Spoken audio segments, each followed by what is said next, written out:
ఆలస్యం చేయకుండా మందులు వాడటం చాలా మంచిదైందమ్మా. ఇక ఆయనకే ప్రమాదం లేదు. మళ్ళీ ఏదైనా అవసరం అనుకుంటే కబుర్ చేయండి.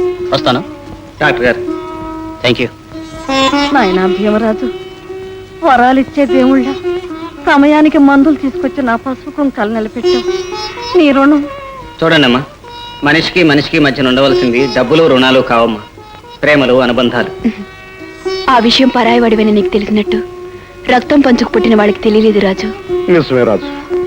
తండ్రిని కొడుకు, కొడుకును తండ్రి పట్టించుకోని ఈ రోజుల్లో ఏమీ కానీ నా కోసం ప్రాణాలకు తెగించావంటే నిజంగా ఏం చేస్తే నీ రుణం తీర్చుకోగలమయ్యా. బాబు గారు, మీరు అనవసరంగా నన్ను పొగుడుతున్నారు.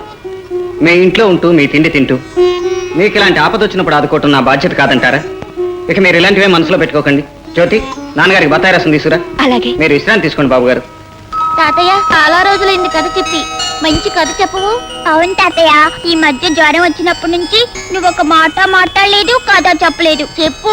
చూడు బాబు, తాతయ్య అసలే నీరసంగా ఉన్నారు అని విసిగించకండి. రండి పదండి. చెప్పాల్సిందే. చెప్పు తాతయ్య. రావణ, మీ తాతయ్య అన్ని పాత కథలే చెప్తారు. రండి, మీకు నేను మంచి కొత్త కథ చెప్తాను. చూసుకున్నావుగా కాగితాలు. నువ్వు నోట్లు రాసి అప్పు తెచ్చిన చోటల్లా నేను డబ్బిచ్చేసి ఆ నోట్లన్నీ నా పేరు తిరగరాయించుకున్నాను. కైలాసం ఏముందండి, శివుడు విషం అంతా కంఠంలో పెట్టుకున్నట్లు అప్పులన్నీ మీ దగ్గర పెట్టుకున్నారు. ఆయన మీరు చెల్లించాలి. ఇప్పుడు నాకు డబ్బు చాలా అవసరం. ఒక వారం రోజుల్లోగా నువ్వు ఆ డబ్బు చెల్లించకపోతే నేనేం చేస్తాను? కైలాసం మామూలు లెక్కే కదండి. కళ్ళు తాగిన కోతులేగా గంతులేస్తారు, పిచ్చెక్కిన కుక్కలా అరుస్తారు. నేను తీసుకోబోయే చర్యలు చేష్టలు ఎంత వికృతంగా ఉంటాయో చెప్పమని కాదు నేను అడిగింది. అతనేమవుతాడో చెప్పు.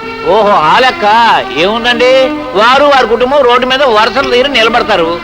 మీరు దయదలిచి ఏ తట్టో బుట్టో వాళ్ళ మీదకి విసిరేస్తే అవి నెత్తిన పెట్టుకుని పొయ్యి మేరలు దాటి పోతారు. వాళ్ళ కొద్ది రోజుల్లో డబ్బు సర్దుబాటు చేస్తానని చెప్పుకుంటే ఈ లోపుగా మీరు ఇంత దారుణాన్ని కొట్టుకడతారు. దారుణమే, కానీ దారుణాలు చేయడం మా వంశాచారం ఏం కాదు. పైగా నేనంత దుర్మార్గుణ్ణి కాదు. కాకపోతే నలుగురిలోనూ నీ పరువు పోకుండా ఉండడానికి ఈ పని చేశాను. మాట్లాడవేం కైలాసం? ఆ పైకి దుర్మార్గంగా కనపడతారే గాని నిజానికి దైవ సమానులు కదండి. కనుకనే దయదల్చి లక్ష్మీపతి నీకు సలహా ఇస్తున్నాను, విను. ఆ భీమరాజు అనే దౌర్భాగ్యుణ్ణి నువ్వు ఇంటి నుంచి బయటికి తరిమేస్తే నీ ముందే ఈ కాగితాలను ముక్క ముక్కలుగా చింపేస్తాను. ఆ ముక్కలు మా కైలాసం చేత తెలిపించేస్తాను. అర్థమైంది.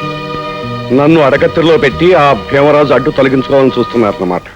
నువ్వేమైనా అనుకో, వాణ్ణి ఇంటి నుంచి బయటికి గెంటేసిన మరుక్షణం నిన్ను రుణ విముక్తుల్ని చేస్తాను. బాగా ఆలోచించుకుని కబురు చేయి. నీ నిర్ణయంతో ఈ కాగితాలని చింపించేసుకున్నావా సరే సరే, లేదా ఈ కాగితాలు నీ జీవితాన్ని ముక్క ముక్కలు చేసేస్తాయి. వస్తాను. అది లెక్క.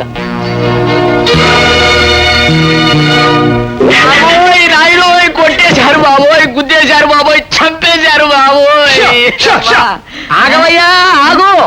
ఎవరు ఎవరిని గుద్దేశారు, ఎవరు ఎవరిని చంపేశారు? పోలీస్ రిపోర్ట్ ఇవ్వక ఇక్కడ చంపేశారు బాబోయ్. మీ ఇంట్లో వాళ్ళు లాటరీ టికెట్ కొట్టేశారు బాబోయ్, గుద్దేశారు బాబోయ్, చంపేశారు. ఆగవయ్యా, ఇలా శివాలెత్తి కుప్పగంతులు వేయకుండా కుదురుగా అసలు విషయం ఏంటో చెప్పు. కుదురుగా చెప్పాలంటే మీ ఇంట్లో ఉన్న లాటరీ టికెట్ కి ఫస్ట్ ప్రైజ్ వచ్చింది. దేవుడు, నిన్ను నిన్ను చంపిన బాబలేదా? నిన్ను ఏం చేసిన బాబలేదు. నిన్ను నిన్ను ఇదే లాటరీ వచ్చిందంటే ఎత్తుకుని ముద్దు పెట్టుకుంటారు. ఇలా బాగా చేస్తారేంటి? ఆనందం వెనక చేసుకోవడం అనేక రకాలు రా. అందులో ఇదోటి. నాన్న ఎవరు నీకు నాన్న? మీ నాన్న ఎప్పుడు చచ్చాడు? పో. నువ్వు చచ్చిపోయావా? ఎప్పుడు చచ్చిపోయావు? ఏ రోజు చచ్చిపోయావు? ఎన్ని గంటలు చచ్చిపోయావు? మావయ్య మావయ్య ఎవరు నీకు మావయ్య? నాకెవరు లేరు. మీరు నాకేం కారు. పండి. అయ్య బాబోయ్, ఈయనకి పెద్ద పిచ్చెట్టినట్టుందండి. నా కథ కూడా లేదంటాడేమో. పండి, అందరూ పండి. చెరువులో కప్పలాగా పిల్ల మెదగలాగా అంతా నాకు డబ్బు వచ్చిందని నా చుట్టూ చేరదాం అనుకుంటున్నారా? నేనెవరిని చేరనివ్వను. పండి. నా లాఠీ టికెట్ ఏది? నా lathi. For more updates, like, comment, subscribe to our channel. Hey darlings, గంటని click చేయడం మర్చిపోకండి.